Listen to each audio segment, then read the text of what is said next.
Hello guys! Gagawa tayo ng reaction doon sa nag-viral. Kasi sasabog na yung inbox ko, marami nang nagtatag sa akin, marami nag-ano sa akin, nagpapasa, Diyos ko po, yung inbox ko, mga comment basta, pati sa TikTok, nag, dami na nagtatag sa akin, yun, ano daw, masasabi ko doon sa, ano kasi gamay, di ba taga-bull, kaya ano namang ano mo doon sa nag-viral. Sa nag-viral na yun, kung ano yung mapag-usapan na ngayon, hindi na ako makialam doon kahit taga-Bohol ako. Kung anong gusto nila, kung anong, siyempre ikakaso nila yun. Wala na ako doon. Tapos, yung sinasabi naman nila, sinisira na yung Chocolate Hills. Yung Chocolate Hills na pasyalan doon, guys, magkaiba yun. Ang pasyalan na Chocolate Hills, matagpuan yun sa Carmen, Bohol. Carmen. Tapos yung nag-viral ngayon, Sagbayan yun. Ang layo-layo, hindi mo yun makikita. Tapos ngayon, halimbawa kung galing ka sa Tagbilaran, sa city, hindi mo siya makikita kaysa Chocolate Hills sa pasyalan kasi malayo lang yun. Hindi mo siya makikita, sasadyain yun, papasokin mo talaga yun.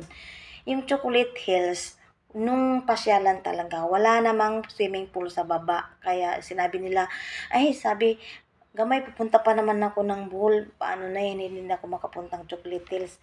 Anytime pwede kayong pumunta ng Chocolate Hills. Hindi naman nag-close yung Chocolate Hills na pasyalan. Ang layo-layo nun, bakit isasarado nila yung Chocolate Hills? Hindi naman yun ang nag-viral. At saka layo-layo naman yun. Hindi naman ginawa ng swimming pool dun sa pasyalan mismo. Iba naman yung hills na yun. Tapos sa Bohol talaga, marami talagang mga hills na yan. Hindi lang diyan, marami pang mga lugar na maraming mga pikpik na yun, marami. Hindi lang dun sa Carmen, sa Sagbayan, marami. Tapos sasabihin nilang, ganoon sa Chocolate Hills. Di ba kadadala lang namin sa Chocolate Hills, wala namang swimming pool. At saka yun, nakapunta na ako noon pa yung lugar na yun, matagal na yun, nakikita ko na talaga yan. Pero yung hills na yun dun sa tabi ng pool, hindi mo yun maakyat kasi wala naman hagdanan, saka malayo lang yun sa pool na sinasabi nila. Sa drone makikita mo, akala mo, di ba, pag picture ka, akala mo magkadikit sa pool. Hindi, malayo lang naman yun. Pero kung ano yung pag-usapan nila, labas na ako dun, wala naman ako, di sinuba ko. Basta yung sinasabi ko lang, nga, close yung Chocolate Hills. Hindi po close ang Chocolate Hills na pasyalan. Open po hanggang ngayon. Yung pinsan ko, kagaling na lang sang araw. Hindi naman kasali yung Chocolate Hills na pasyalan eh. Kasi, bakit isasali nila yun? Layo-layo. Diba? Yun lang. Ang dami kasi nagtatag sa akin. Diyos po po. Yun lang ang masasabi ko. Hindi nag-close ang Chocolate Hills. Magkaiba yun. Magkaibang lugar. Tapos kung inakaso nila, bahala na sila doon, iakaso nila. Wala na ako doon. Basta yun lang. Sa mga nagsabing hindi na sila pupunta ng Bohol. Tapos guys ha, ang karamihan pa naman doon sa mga comment nakikita, nababasa ko, yung lakas mag-react, yung hindi pa nakarating ng Chocolate Hills. Hindi pa nakapunta ng Bohol. Sabi na, ay ganun, sayang naman. Ang Chocolate Hills, saling yung mga pasyalan na yun. Hindi naman yun pasyalan eh.